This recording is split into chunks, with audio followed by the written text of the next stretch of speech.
Hey there, and welcome back to By His Grace Marriage Ministry Podcast. My name is Amanda, and I am coming today to share my last episode for Season 2.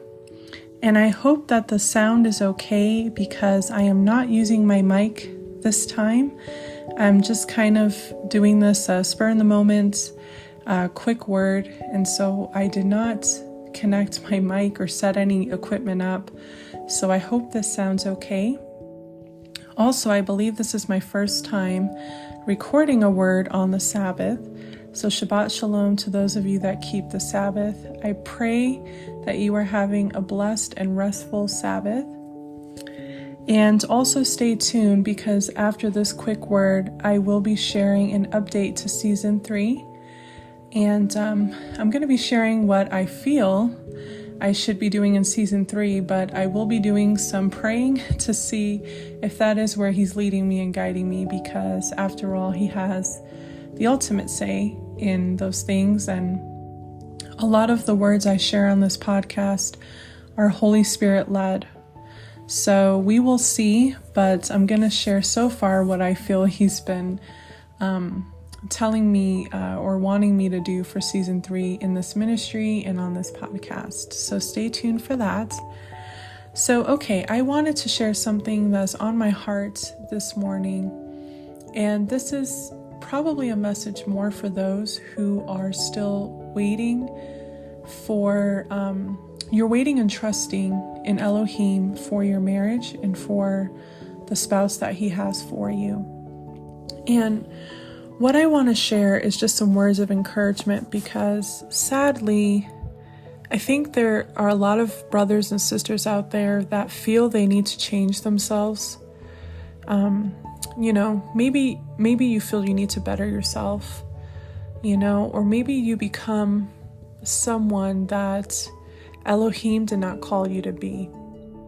And so this is why it's so important that first and foremost, that every brother and sister has a relationship, a close relationship with Elohim. Because yes, there may be some things that maybe He's calling you to work on, or maybe there's some things He wants to work on within you, or maybe He wants to prune you and remove certain things, or just, get you ready.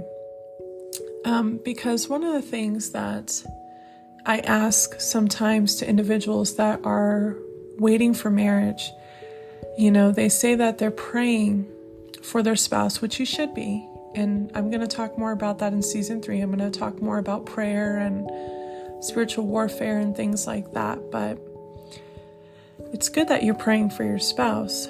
But are you also praying and asking Elohim to prepare you to be the godly spouse that you need to be? I think oftentimes we get so caught up in praying and, asking Elohim, where's my spouse? Where's the marriage? And, and I hope that my spouse looks like this or is this way or has this. But we oftentimes forget about ourselves. And the question that you need to ask is, am I preparing myself for the spouse that I need to be, for the godly spouse that I need to be? Am I where I need to be in my relationship with Elohim? Have I found my identity within the Messiah? Right?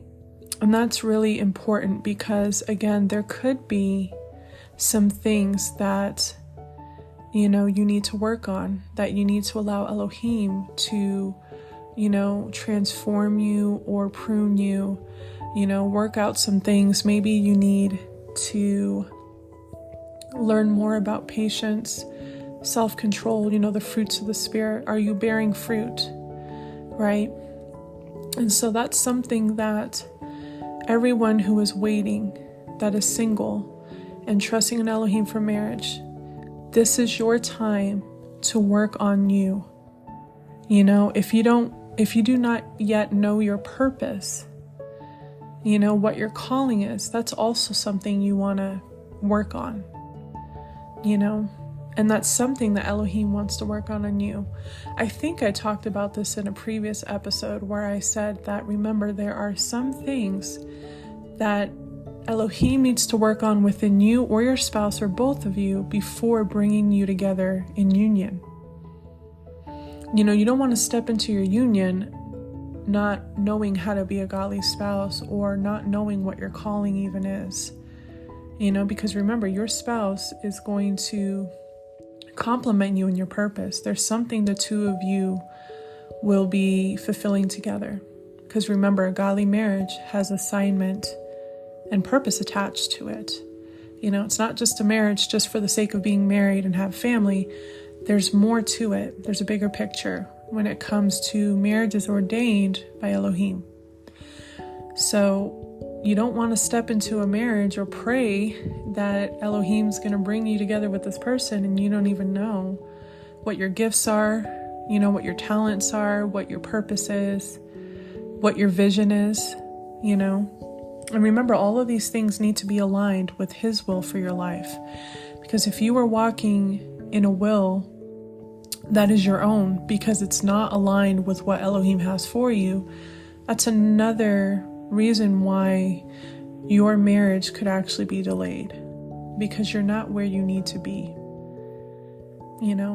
And if you haven't listened to it yet, I have published some episodes that talk about what are the roles for a godly wife, what are the roles for a godly husband. Those might help you if you are somebody who is single and you want to prepare for your marriage. Those are some good episodes to listen to. And there are a few others that I think will help you as well during your time of singleness. Singleness, that time of your life is not a waste. When I look back in my season of singleness, it was prolonged. I thought I was never going to get married. I was single for so long. But I realized that I spent a lot of that time complaining and idolizing what I didn't have and just not really working on my relationship with Elohim. And, he was working on me. He was transforming me. But I was so fixated on the fact that I was still single and it had been so long and that it was more negative than it was positive. And I should have been using that time to figure out my identity in the Messiah, figure out my calling, my purpose and all those things. And I did. I didn't do that most of the time. I think half of the time I spent it complaining and idolizing, which are both sins. So there was a lot that I needed to repent of. And there will be days where you feel saddened. There will be days where you feel lonely. The only thing I can advise when you feel that way is, just seek Him in prayer and tell Him how you're feeling, and He will be there for you. He will comfort you and He will fill you with His presence and help you get through those times. Again, remember that your time of singleness is to help you.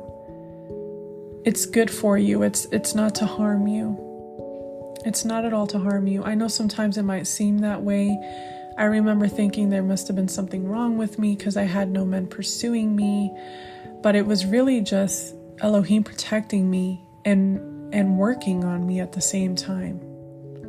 And I'm so thankful for that. Because sadly, I hear a lot of stories of brothers and sisters who say that, they went into their marriage in their own timing, whether it was the marriage Elohim had for them or it was a counterfeit relationship.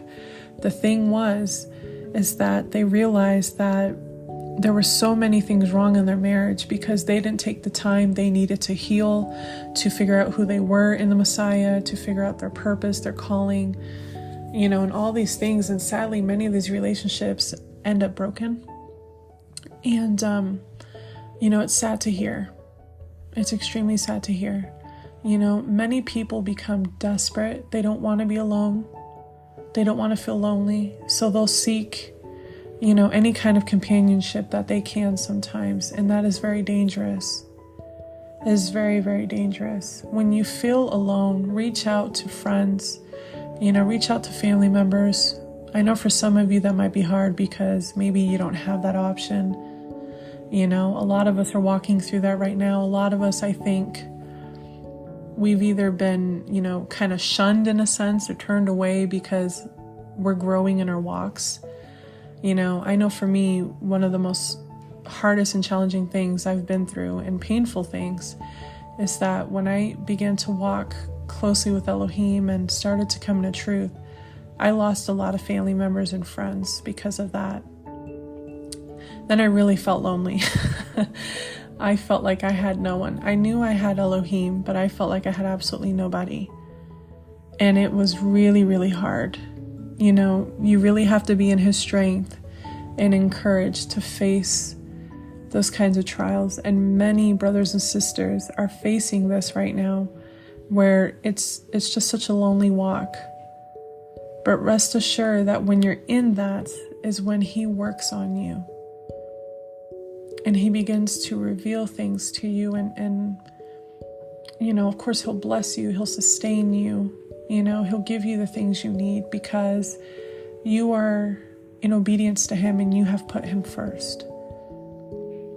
But what I also want to say is that the person, you might be rejected by others, but you're not, number one, rejected by the Messiah.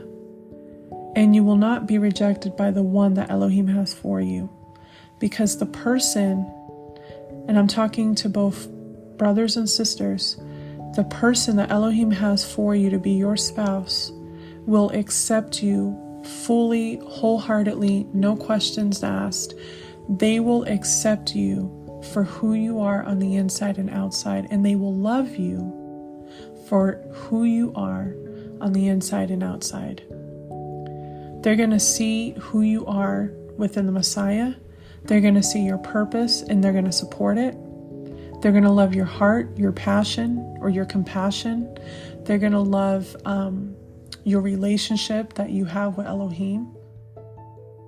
And the thing is that both spouses will bring out the best in one another. And of course, on the outside, of course, they're going to be attracted to you. They're going to find you very beautiful. They're going to find you very handsome. There's going to be qualities about you that the Messiah gave you, that he created you with, that they're going to absolutely love and appreciate. And another thing that I want to encourage when you're praying for your spouse is pray that Elohim is working on them to become the spouse they need to be, and that you are becoming the spouse that you need to be for them. So for example, women, you should be praying and asking Elohim to prepare you to become the godly wife that your husband needs. Because remember, every man has different needs, and he has his own purpose or own calling that Elohim has given him. So don't just pray to have a godly husband, or don't just pray to be a godly wife. Pray to be that specific godly wife for your husband, to help him in his calling, to walk with him in his purpose, to help fulfill his specific needs.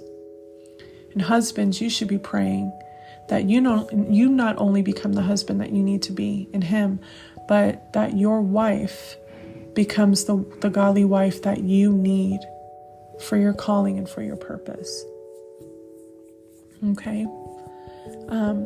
But please understand, you don't need to change yourselves. And what I mean by that, I'm not talking about the things that Elohim may need to prune in you or change and whatnot. Yes, allow that work to be done.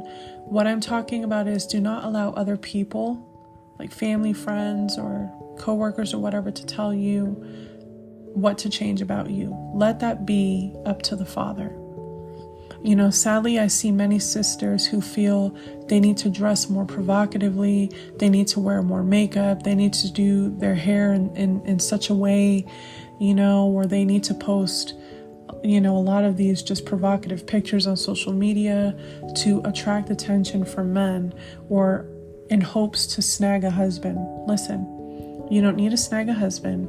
You don't need to draw attention to yourself, because you're going to draw the wrong attention anyways to yourself, which is lustful. Nothing good can come from that. You do not need to put yourself out there. Elohim will present you to your husband at the right time. You don't need to flaunt what you have. You don't need to show off your body. You don't need to wear a ton of makeup. You don't need to have these excessive hairstyles. You do not need to do any of that to attract your husband. Your husband is going to love you for you. Your husband is going to love you without makeup on. Your husband is going to love your body how it is. Your husband's going to love you even when you look your worst in the mornings. They're going to accept you for who you are. Okay? And likewise, husbands, because I know a lot of men walk around with the same pressure. They feel maybe they don't measure up. What if they're not, like they worry about their intellect. What if they're not smart enough? They worry about, their physique as well. Men actually worry about how they look on the outside as well. They worry about their age. Are they too old? Or are they getting older to where, women are not going to see them the same way? A lot of men even have some worries sexually. Are they going to be able to function well enough, and all of these other things that I won't go into, but, men have pressures as well.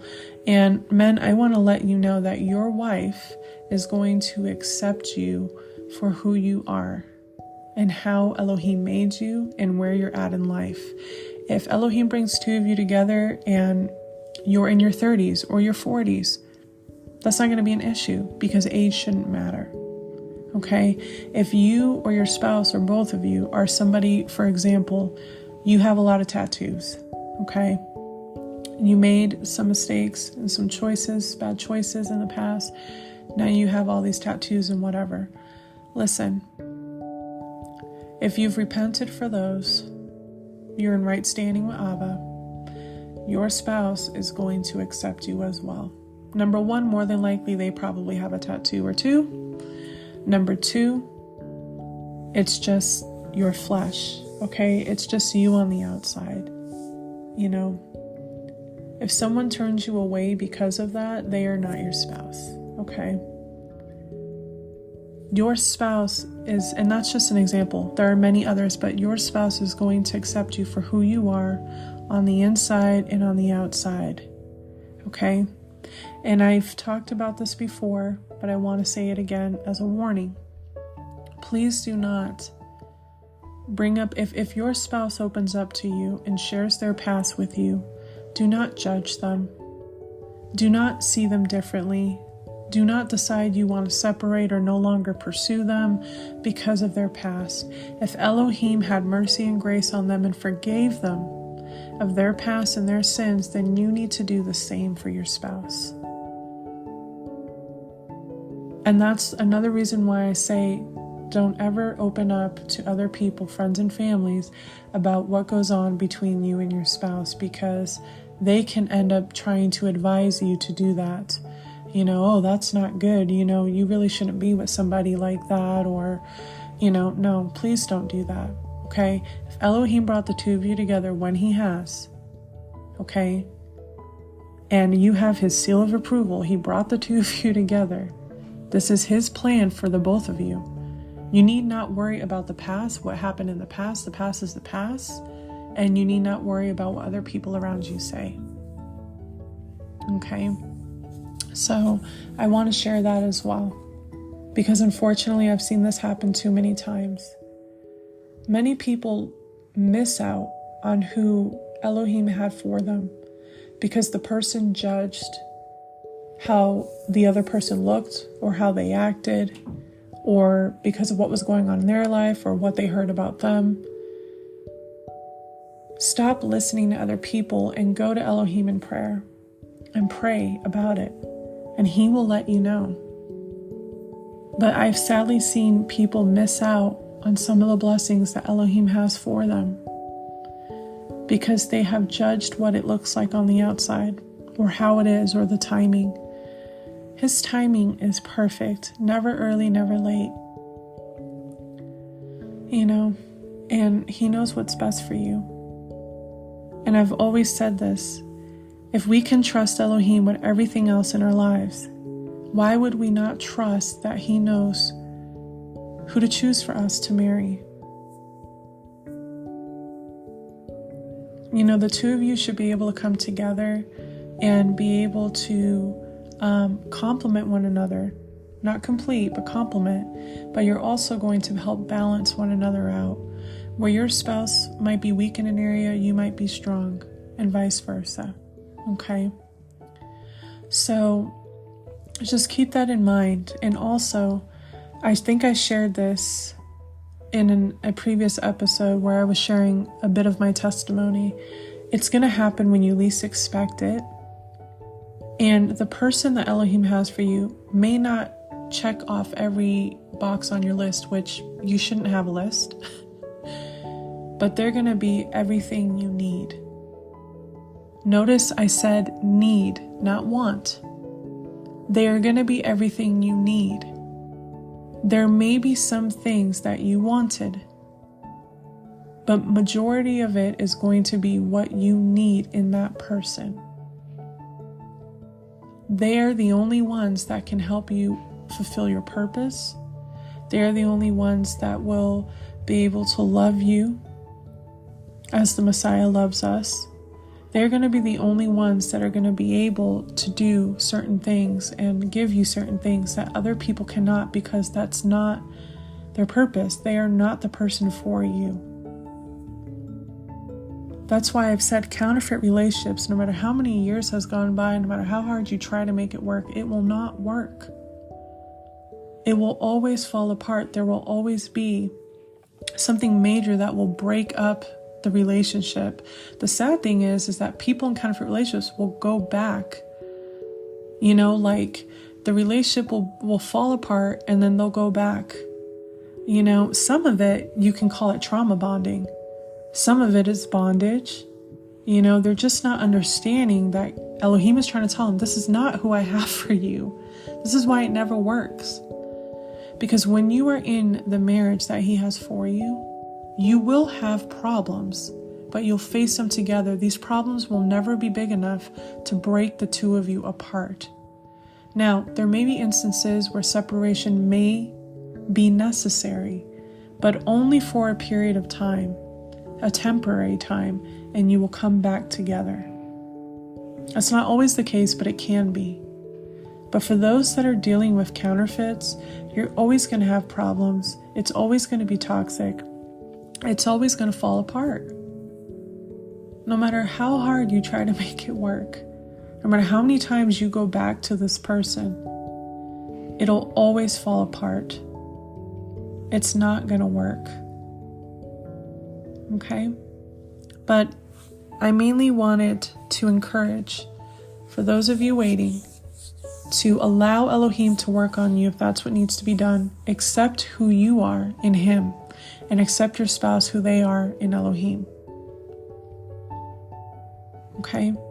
Do not ever have anybody try to talk you into changing yourself or lowering your standards, or trying to tell you need to do this way or that way, or you're searching for a spouse. Stop searching.